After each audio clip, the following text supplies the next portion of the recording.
A very good evening to you all. You're joining us on Prime TV News. I'm Dilani Jayatilaka. Let's have a look at the headlines first.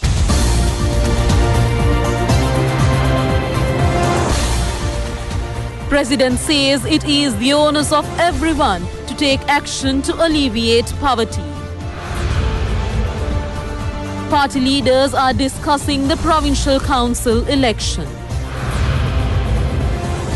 More compensation given to those impacted by the Mitotamulla landslide.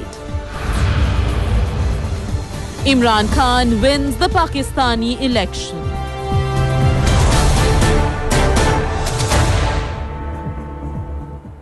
Now for news in detail.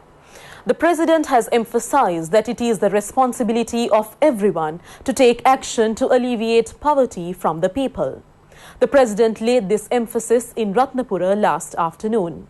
He was speaking at the Sabaragamuwa Province Action Committee of the Gram Shakti People's Movement. It was held at the Ratnapura Provincial Council Auditorium. It is a project implemented in accordance with the concept of President Maithripala Sirisena to show the path to the people to escape the trap of dependency and to achieve self-sufficiency in partnership with the private sector. This project is successfully operating in the divisional secretariat level, targeting the underprivileged people. The Ratnapura meeting met under the patronage of the President. The meeting was attended by the political authority and state officials of the region. The manner in which the Gram Shakti movement is in operation within the Sabaragamuwa province and its progress as well as the future plans were discussed at length at this meeting.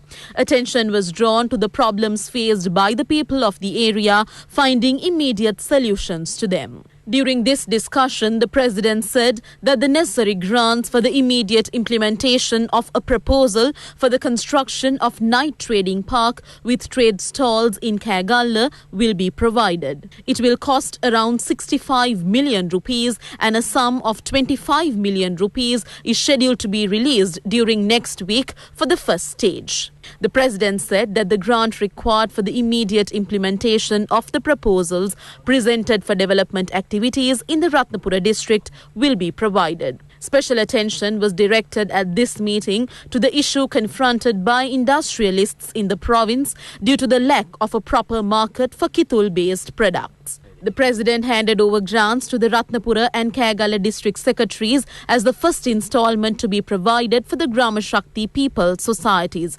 Accordingly, 51 million rupees was given for the Ratnapura district and 33 million rupees for the Kagalla district. The party leaders' meeting was held at the parliamentary complex this morning. It was held under the patronage of Prime Minister Ranil Wickremesinghe. Discussions at this meeting centered on several matters, including the conduct of the provincial council's election. Party leaders as well as representatives of the Elections Commission are reported to have attended the meeting. Another party leaders' meeting is slated to be held next week. Several parliamentarians expressed their views to media at the meeting. Parliamentarian Dinesh Gunawardena said that no results were yielded from today's meeting. What they continuously request is a poll. He said that they would wait to see what would happen at the next meeting.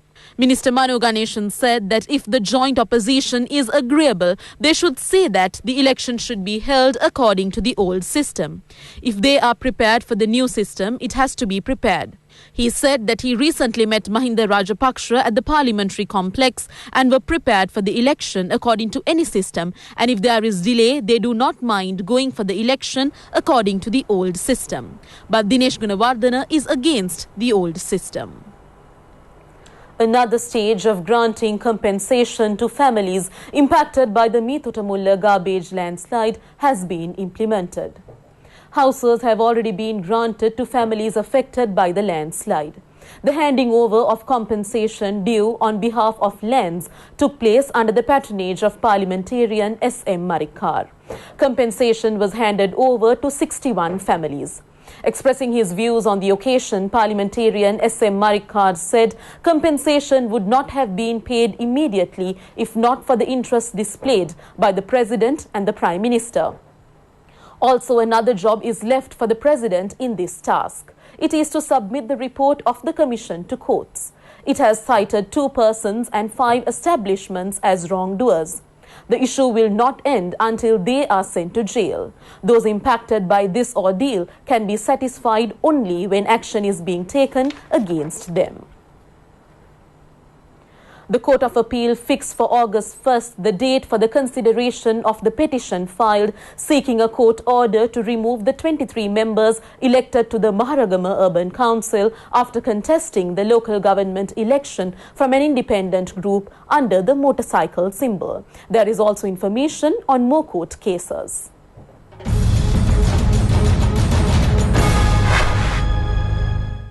The petition has been filed by a group of UNP supporters who are residents of Maharagama.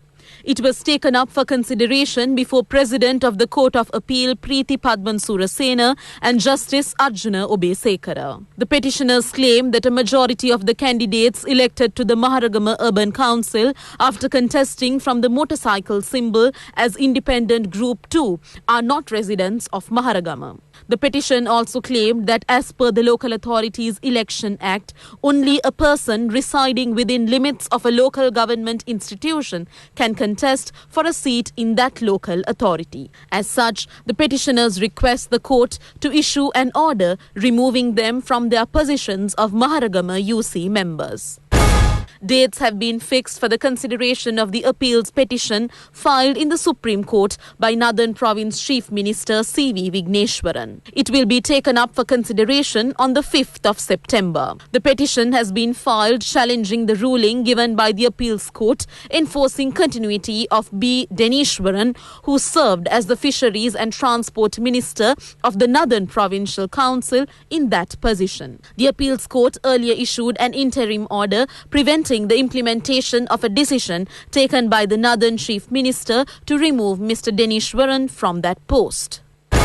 The 2 former naval intelligence soldiers, Kasturige Gamini and Tushara Mendis, who are in remand custody over the abduction and disappearance of 11 individuals, have been further remanded until the 31st of this month. The order was given when they were produced before Colombo Fort Magistrate Lanka Jairatna today.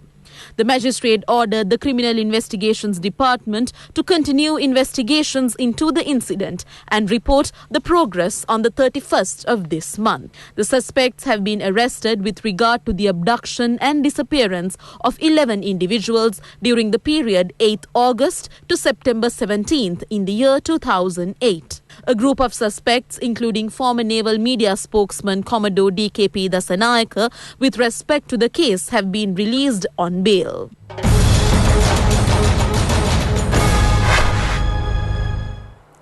The number of tourists visiting the Yala National Sanctuary has considerably increased.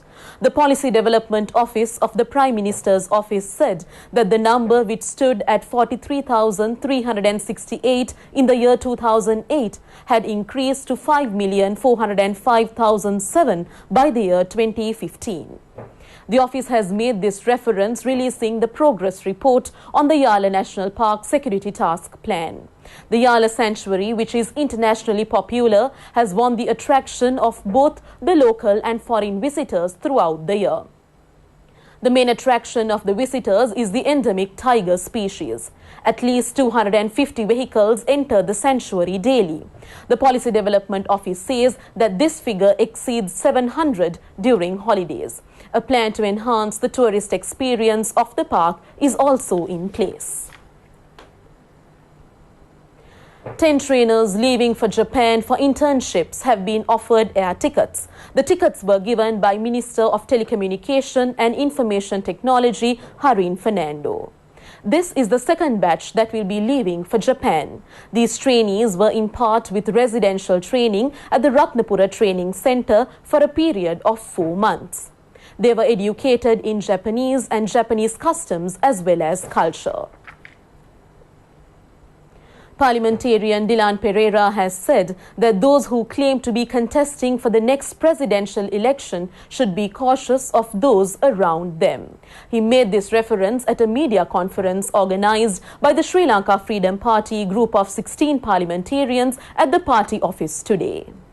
Parliamentarian Dilan Pereira said that names such as Gotabaya Rajapaksa are being cited. Those who are around him are doing the harm to the country. Sarath Veerasekara is closer to him, as well as chairperson of the Human Rights Commission, Dr. Deepika Udagama. It is said that death sentence should be handed down if one of their governments assumed office. If persons such as Sarath Veerasekara and Kamal Gunaratne stand stubbornly in this manner, problems may arise in receiving the votes necessary to win a presidential election. Giving his views to the media, parliamentarian Tilanga Sumatipala described the Muraghakanda Kaluganga project as the best scheme in the recent era. Mr. Sumatipala said that when considering sustainable development, they consider the Muraghakanda Kaluganga as one of the best and prudent investments in the country. In addition to generating power, it saves a large amount of money. He also said that the Kaluganga project will not only provide water to areas such as Polonnarwa, Anuradhapura and Trincomalee, but also to Puttalam and the northern province. The media freedom topic has again surfaced in the country. It is very clear with statements made by those who ruled the country that phobia in the media was prevalent during the previous regime. Several journalists were murdered during the previous regime. Also, some journalists were subject to thug attack and hospitalized. Some fled the country in amidst this suppression. As such, there was black mark in the country's reputation during that era. When queries were raised from Mahinda Rajapaksa, who ruled the country during that era, pointed out that the cabinet which prevailed at that time is fully responsible for this situation. Based on the statement made by Mahinda Rajapaksa, incumbent President Maithripala Sirisena, who was a member of that cabinet, is also responsible for that situation. But it seems that many have forgotten that Maithripala Sirisena left the government against the repression. It is a known fact by the country that Maithripala Sirisena, remaining in that government, fought back even facing suicide bomb attacks unleashed by the terrorists. It is also very clear from the statement made by Mahinda Rajapaksa that there was media suppression under the previous administration. If not, there is no need to recall about those who are responsible for it. However, media freedom has been granted to the maximum after the present government assumed power. As such, anyone can criticize the president as well as the government. The government also took the initiative of streamlining investigations into the phobia against media during the past regime. Its purpose is to do justice who faced injustice. Judicial action has been initiated into the abduction of senior journalist Keith Noya and torturing him during Rajapaksa regime. Also, investigations are in progress into the murder of Sunday leader editor Lasantha Wickramatunge during that era. Accordingly, investigators from Criminal Investigations Department have gone to Australia to record statement on the murder from the daughter of Wickramatunge. Taking all these factors into consideration, those who are responsible for the murder and intimidation of journalists will soon come to light. The police claim that a joint investigation with the involvement of 4 police stations has been launched with respect to the child gone missing in the Samanalavatta area in Balangoda. This 10-year-old boy had disappeared in the thick forest in the Samanalavatta area in Balangoda. The boy first reported missing on Friday night. He had entered the forest in search of his father, who had gone to collect firewood. Attempts made jointly by the security forces and the police in collaboration with the residents did not yield successful results. 25 years have passed since the establishment of the Customs Department Biodiversity and National Heritage Protection Division. A commemorative function was held in this respect at the Customs head office. The Biodiversity Unit is responsible for protecting many national resources that have to be protected for future generations. Accordingly, this unit prevents attempts made to smuggle out of the country endemic plants and animal components. Giving his views on the occasion, Customs media spokesman Sunil Jayaratne said that these were being used on behalf of educational activities of the children of the country. That's all we have for you today. Prime News returns tomorrow. And in the meantime, make www.itnnews.lk your go-to source for the very latest in news at home and overseas. Have a pleasant week. Good night.